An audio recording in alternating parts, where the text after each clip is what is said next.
लोग क्या कहेंगे? दोस्तों, लोगों की बातों पर ध्यान मत दो। जितने लोग हैं उतनी बातें होती रहेंगी और हम इस दुनिया में सभी को खुश नहीं कर सकते हैं। आप अपने आज में खुश रहो, अपने प्रेजेंट टाइम्स में खुश रहो। आइए इसे एक छोटी सी कहानी के माध्यम से समझते हैं।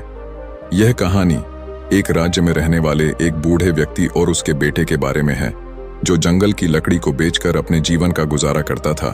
उसका एक लोअता बेटा था। उसका बेटा सेना में जाता था और वह दोनों काफी गरीब थे। लेकिन वह जो बूढ़ा आदमी था, वह अपनी अजीब बातों और अपने सफेद घोड़े के लिए जाना जाता था। बूढ़े व्यक्ति के पास एक बहुत ही सुंदर सफेद घोड़ा था और पूरे राज्य में, आसपास के राज्यों में भी इतना सुंदर घोड़ा किसी के पास भी नहीं था, जिसके कारण राजा भी उस बूढ़े व्यक्ति से ईर्ष्या करता था। कई अमीर लोगों ने उस घोड़े को खरीदने की कोशिश की। राजा ने भी कई बार सोने के सिक्कों का दाम लगाया, लेकिन वह बूढ़ा आदमी किसी के भी लालच में नहीं आया। वह बूढ़ा व्यक्ति हर किसी से यही बात कहता था कि यह सिर्फ घोड़ा नहीं है, यह मेरे परिवार का एक सदस्य है। यह कोई संपत्ति नहीं है। मैं पैसे के लालच में आकर अपने परिवार के सदस्य को कभी नहीं बेच सकता। रात का समय हो गया था और वह बूढ़ा आदमी और उसका बेटा दोनों ने खाना खाने के बाद वह लड़का सो गया और उसके पिताजी धोंडे को सारा डाल के अपने घर के बाहर अपने बिस्तर पर सो गए। अगली सुबह जब वह बूढ़ा आदमी अस्तबल में घोड़े को लेने गया, तो बूढ़े आदमी ने देखा कि घोड़ा अस्तबल में नहीं है। बूढ़े आदमी ने उस घोड़े की बहुत तलाश की, लोगों से भी पूछताछ की, लेकिन उसका घोड़ा कहीं नहीं मिला। वह बूढ़ा आदमी काफी परेशान हो गया था। उसे लगता था कि उसका घोड़ा किसी ने रात में चोरी कर लिया। कुछ समय बाद यह खबर पूरे राज्य में आग की तरह फैल गई। कई लोग वहां आ गए थे और बातें करने लगे। हमें पहले से ही पता था कि किसी दिन घोड़ा चोरी हो जाएगा। ये बूढ़ा आदमी बहुत गरीब और कमजोर है। वह ऐसे अनमोल घोड़े की रक्षा कैसे कर सकता है? ऊन भीड़ में से एक आदमी ने हंसते हुए कहा, घोड़े के जाने जा सदमा आप बर्दाश्त नहीं कर सकते। आपको बहुत दुख हुआ है। वह घोड़े इकलौता आपके कमाई जा जरिया था। आपका इससे बुरा भाग्य और क्या हो सकता है? अगर आप घोड़े को पहले ही राजा को बेच देते तो आपको अच्छी रकम मिल जाती और आप अपना बुढ़ापा आराम से गुजारते। बूढ़े व्यक्ति ने किसी की बात पर कोई जवाब नहीं दिया। उसने बस इतना ही कहा, जो कुछ भी है सब ठीक है। सच तो सिर्फ इतना है कि घोड़ा अस्तबल में नहीं है। बाकी जो होगा देखा जाएगा। इस घटना के करीब 2 महीने के बाद रात को वह बूढ़ा आदमी अकेला अपने घर के दरवाजे पे बैठा था। तभी अचानक रात को घोड़ा वापस आ गया। घोड़े को वापस देखकर वह बूढ़ा आदमी बहुत खुश था। उसने सोचा कि घोड़ा चोरी नहीं हुआ था, वह जंगल में भाग गया था। लेकिन आश्चर्य की बात यह थी कि घोड़े के साथ उस नस्ल के 15 और घोड़े आ गए थे। फिर अगली सुबह यह खबर पूरे राज्य में जंगल की आग की तरह फैलने लगी। लोग इकट्ठा होने लगे और उस बूढ़े व्यक्ति से बोले, आप सही थे। घोड़े का जाना कोई दुर्भाग्य नहीं था। यह तो आपके लिए एक वरदान साबित हुआ है। आपके पास अभी एक नहीं 15 और घोड़े हैं। आपकी किस्मत अब बदल चुकी है। अब आप घोड़ों के व्यापारी बन सकते हैं। वह बूढ़ा आदमी शांत रहा और बोला, सच तो यह है कि घोड़े के साथ 15 और घोड़े आ गए हैं। जो कुछ भी है सब ठीक है। आगे जो होगा देखा जाएगा। उस बूढ़े व्यक्ति के बेटे ने जंगली घोड़ों को वश में करना सीखना शुरू किया, लेकिन घोड़े जंगली थे तो जल्दी वश में नहीं आ रहे थे।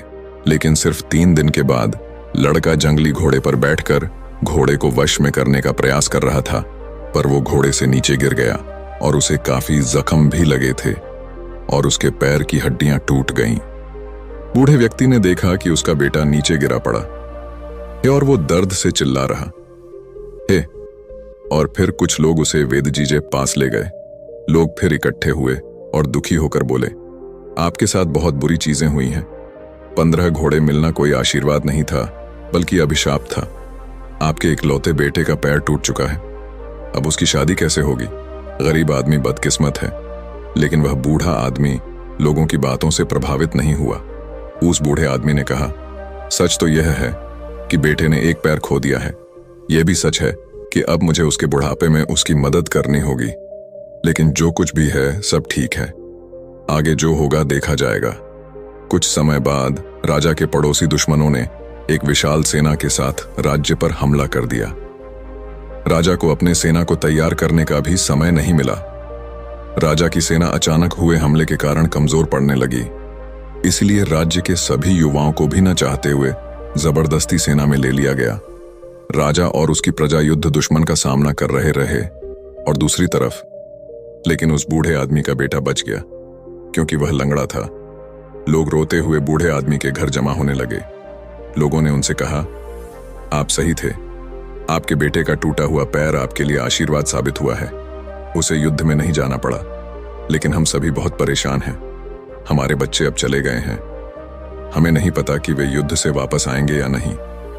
हम सभी जानते हैं कि आप सुख और दुख में एक से रहते हैं, लेकिन आप यह कर कैसे लेते हैं? बूढ़े व्यक्ति ने कहा, सबसे पहले सच को समझो।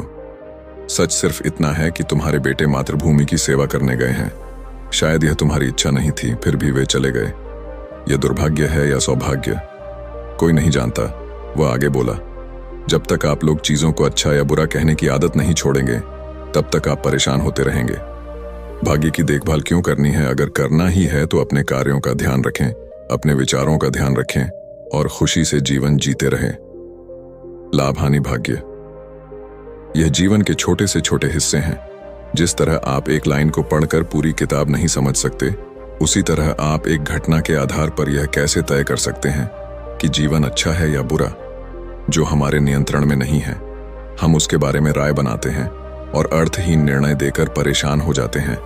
जीवन की छोटी छोटी घटनाओं के बारे में निष्कर्ष निकालने के बजाय वर्तमान पल में रहे। जीवन इसी वर्तमान में है। खुश रहे और अपना काम करते रहे।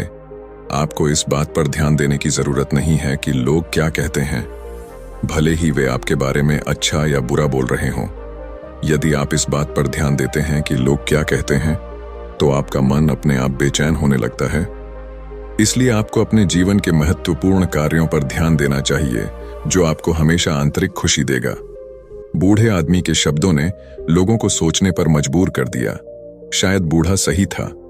लोगों को अपने बेटों की फिक्र तो थी ही, लेकिन अब उन्हें यह उम्मीद भी थी कि वह युद्ध जीतकर वापस जरूर आएंगे।